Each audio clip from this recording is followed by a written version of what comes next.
Ladies and gentlemen, I greet you once again. Um, this time around, I'm gonna drop this message. Today is the 5th of May 2025. Uh, I want to speak to my Igbo brothers, and I also want to speak to my Biafran people. Technically, we try as much as possible to differentiate between the Igbo as a race and Biafra as a struggle. You see, for me personally, I want to speak for myself and also speak about my people, the great Esan, the great Esan Igbe. We, the Esan people, we are known for our respect, calmness, intelligence, and warm welcoming. We are very open to people. We love everybody. We love unity. We love freedom. We like to give people opportunity, chance. When you come close to us, we don't criticize people. We don't set boundary. We accept people. We allow people to live with us. That you won't even know the difference between we and them. This is who we are. The Esagbe Bakara. What I want to say is regarding this issue of Biafra. And don't take a person's calmness for cowardness. And we, the some people, will become regardless what happened. I personally, I used to be a huge fan of this Biafra struggle. In the world, it's not a crime for a group of people or a tribe to come and express their displeasure in the settings or organization or group that they are in, which it happens everywhere in the world. And we all cannot shy away from the truth that Nigeria is not working and Nigeria is not helping anybody, but Nigeria supposed to work properly if we're managed. The formation of Nigeria would have been the best if it was well managed. Our diversity would have given us room and create competition across the entire Nigeria, thereby making Nigeria the greatest country in the world. But when this positivity, when this advantage is mismanaged, it becomes a disadvantage. And this is what we are facing in Nigeria. I support the Biafra struggle. As a matter of fact, I spoke with some of the Biafra people, which I know, especially a guy that I met. We spoke and he told me that he going to give all and all for the Biafra struggle. We met in Europe and he told me that he was relocating back to Nigeria. That was before Nnamdi Kanu was arrested. And I told him that the Biafra struggle is a good thing. The Igbo people, they are innovative people, and if they get everything they want, which will also drive the development in Nigeria forward and put Nigeria in a very high spotlight, if those things are met, those conditions are met. But as it is right now, it's not good.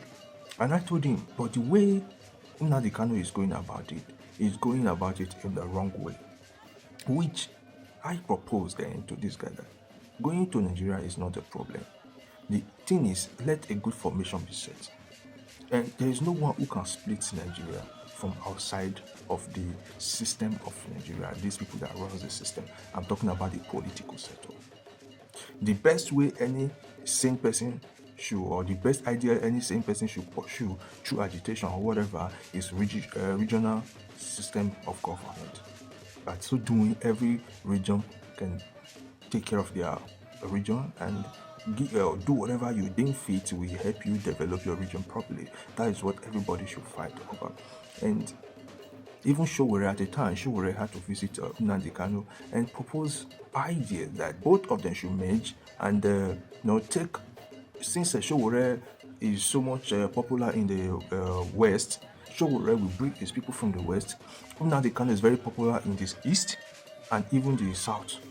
So Nnamdi Kanu will bring us people. When these two forces emerge together, it will be very, very positive, and it will be difficult for these people to play us like a fool as they have always done. But Nnamdi Kanu was seeing it from a different perspective. With the way he designed, he felt that he can get the freedom he needs for his people, which is not a bad thing. It's just that you are going after a good thing, but from a bad through a bad route. So that was the situation that happened. Nigeria is not a democratic nation. It is a democratic nation. You go through it that way, but Nigeria is not democratic. Now, the issue, what I want to talk about here is Esan being included in Biafra map during the time of Samuel Ekpa. As a matter of fact, like I said, I used to support Biafra. I'm not talking about finances, but the struggle, the agitation was something that inspired me, that's something that I loved. Okay? Because seeing that we all know that everything is wrong about Nigeria, but nobody is coming up to speak. But look at this man, Nnamdi Kanu and Sowore. These guys stood, even at the point of losing their lives, they stood their ground. So I own these people on a very high esteem. After my father and my mother, my parents, these two guys are the people I respect so more in Nigeria. I respect these two people more than any human being in Nigeria. After my father, my mother, and my siblings, my uncle, the rest human being in Nigeria, I respect these two people, Nnamdi Kanu and Sowore. But as it is right now, when Samuel Ekpa took the struggle, and when they were declaring Biafra state, so Esan was being mentioned, which is a disrespect to the Esan race. There was nobody contacted the Esans, our traditional leaders, that okay, we want you people to join this struggle in order to help the struggle actualize, in order to get more strength. There was nothing like that. I'm not telling you if we're going to accept or not, but at least it's not about accepting or not accepting, but it's you doing the right thing. There was nothing of such. All we heard was that Esan is Biafra. And a time ago, I also heard that Nnamdi Kanu also made such statement about, is it Igwebe or a land in Esan land, they said it's Biafra. These things, we didn't take it serious because we know that for Biafra, it is easier for a camel to go through the eye of a needle than for a Biafra to be actualized after this manner of which is being run. So we didn't bother about it. But what really caused issue now is some people misbehaving in Esan land, in Ewu, and they are calling Biafra that Biafra sit at home. And some Esan individuals on social media are making videos claiming that they are responsible for that incident in Esan land, that Esan is Biafra land. Let's be very, very careful. Let's be very, very careful. Do not carry another man's shit and rub it upon your faces or even on your head. Because when the law caught up with you, ignorance is nothing before the law. You won't say, I didn't know it, I just said it because of social media. No. If you know you are the orchestrator of that incident that took place, know that the law will surely come after you. But if you know you are not the orchestrator of it and you are trying to use it to glorify yourself, you should know that you are doing more damage to yourself than good. And I will advise you, if you are an Esan person, you are an Igbo person, or you are a Biafran doing that, desist from it right now. Because Esan people are not people you should toy with. You saw what happened during this Fulani incident. Esan are not the people you should toy with. Desist from it. Esan is not Biafra. The word Biafra has no meaning in Esan land. And nobody from Biafra has contacted our leaders in Esan Igbe. We have the ETC, Esan Traditional Council. No one has contacted the ETC regarding alliance or regarding struggle, unifying each other or on one particular struggle. Nothing of such. The only thing we heard is that Esan are being included in Biafra map. How stupid can that be? The fight, this issue is not about Esan between Igbo. Because like I said before, I will try as much as possible to differentiate between the Igbos and the Biafra. Because there are so many Igbos that doesn't agree with the ideology of Biafra. So many Igbos. which now I have begun to see that movement as a joke. Maybe probably because Nnamdi Kanu is not around, so those touts who have taken over the movement has turned it into a caricature, into a joke, destroying the so-called people you are meant to protect, the people you are fighting for. If you end up destroying your own people, how will you then get Biafra?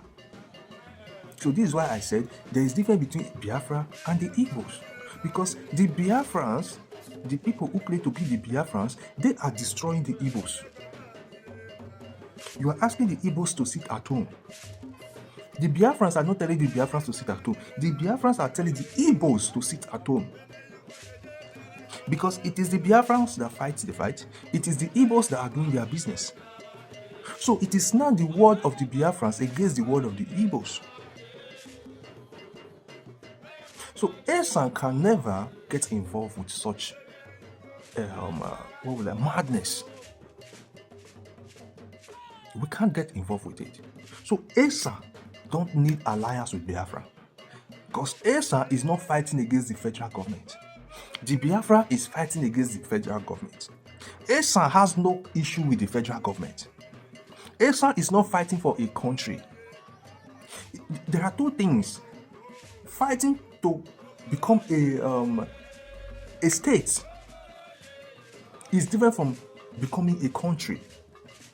So we are not fighting the same thing. These are two different things. We don't need alliance. We don't need help from each other. The Biafrans doesn't need our help. The Esan doesn't need the help of the Biafra for we to actualize our own dream. We love you guys. Nothing will change that fact. But I know that the Biafrans has nothing to do with what happened in Ewu. I can bet anything on it that the Biafrans has no idea what happened. Somebody, a tout, it could even be a person they want to use against Nnamdi Kanu because of his court issue. Because they are trying as much as possible to label Nnamdi Kanu as a terrorist, as a person who instigates violence. And everybody knows that the resurfacing of Biafra is Nnamdi Kanu. And once they are using Biafra to cause atrocity out there, the federal government have so many reasons and so many evidence to prove that Nnamdi Kanu is a violent person. And me and you know that Nnamdi Kanu is not a violent person. So the people that are doing all these things to further keep Nnamdi Kanu where Nnamdi Kanu is in the federal government detention, you should stop this nonsense. Don't bring it to Esan land, because we will not take that from you. Don't bring it to our land. And please, I want to plead with my Igbo brothers. Wherever you see people talking about this issue, don't take it personal. We have no issue with the Igbos. But Biafra, you see, we have every issue with the Biafra. So we don't want to tie every Igbo to Biafra. Because I have seen a lot of Igbo brothers who does not agree with the idea of Biafra. So as long as they both have different names, we treat them differently. I have never one day accepted the fact that Biafra is a terrorist group. And I don't want to accept that fact.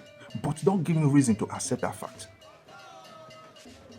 So if anybody is impersonating Biafra, it is within the right of Biafra to a spokesperson to come out, make a video, and let us know that what happened in Ewu, the Biafra has nothing to do with it. This is something that we need from the Biafrans. Because Ewu is not your territory. So we need a video to clarify that what happened in Ewu, the Biafra has nothing to do with it. So if we don't see such video, then you are giving us reasons to believe that what the federal government have been saying regarding Biafra is actually true. And you don't want to have us at the corner of the federal government because we are neighbors. I will rest my case here. Like I said, let's differentiate between Igbos and Biafra.